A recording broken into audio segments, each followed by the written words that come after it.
Hi kitchen friends! In today's episode, Japanese magluluto noodles. tayo ng pansit. But this time, kakaibang pansit dahil we'll be making pansit ng Japanese, ang yakisoba. So come on, simulan na natin. At ito ang kanyang mga ingredients.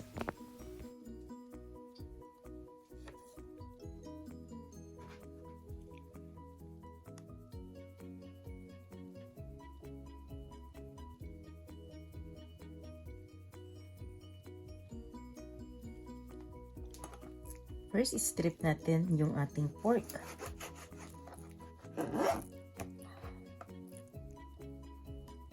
Just like this. Okay.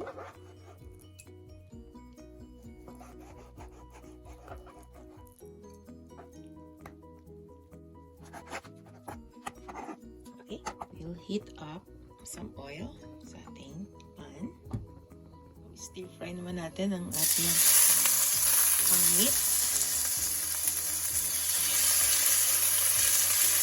Pork strips.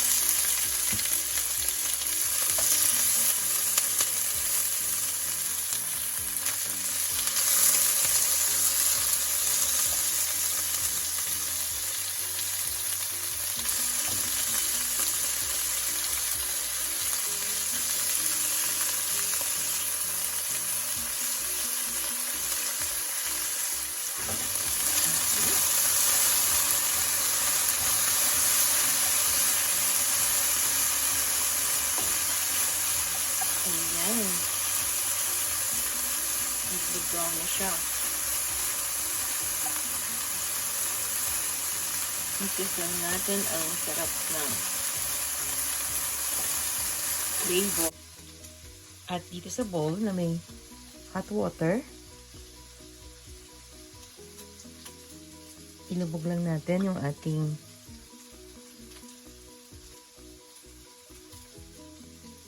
noodles. Yakisoba noodles. Yan.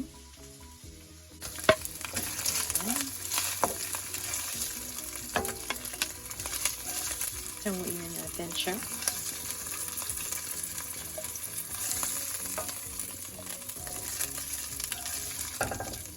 Right now, i-mix naman natin ang sauce ng ating yakisoba.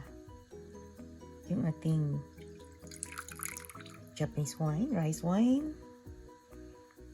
Then we'll have light soy sauce,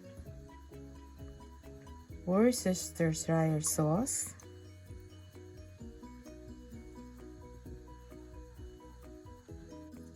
ketchup,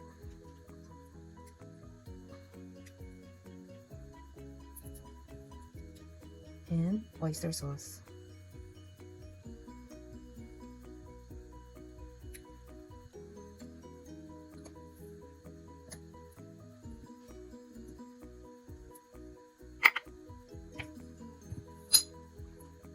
Mix lang natin maigi to.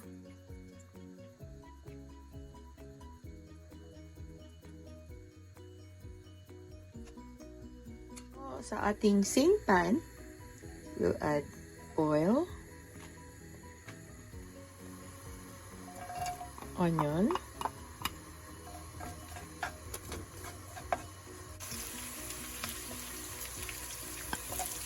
carrots,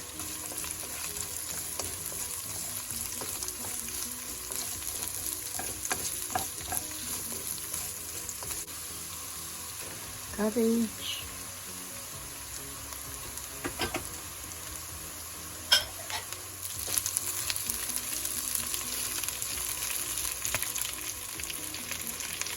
bell pepper,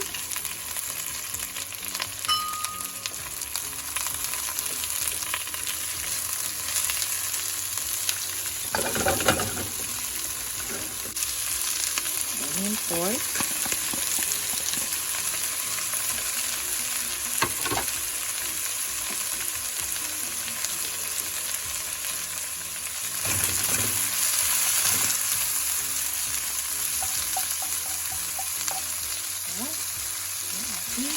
noodles.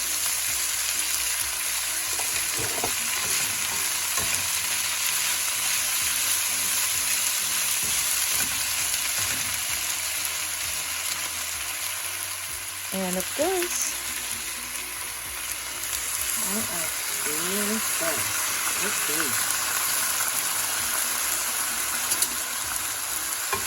Look at that. More.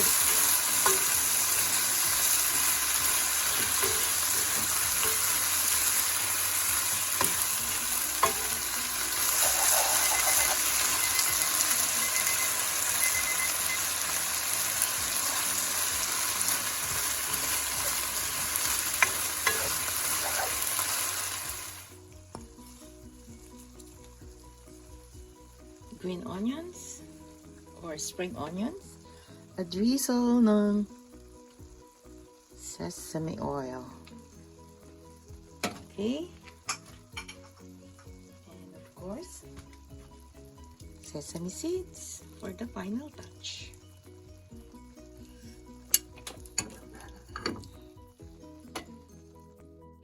Jaran!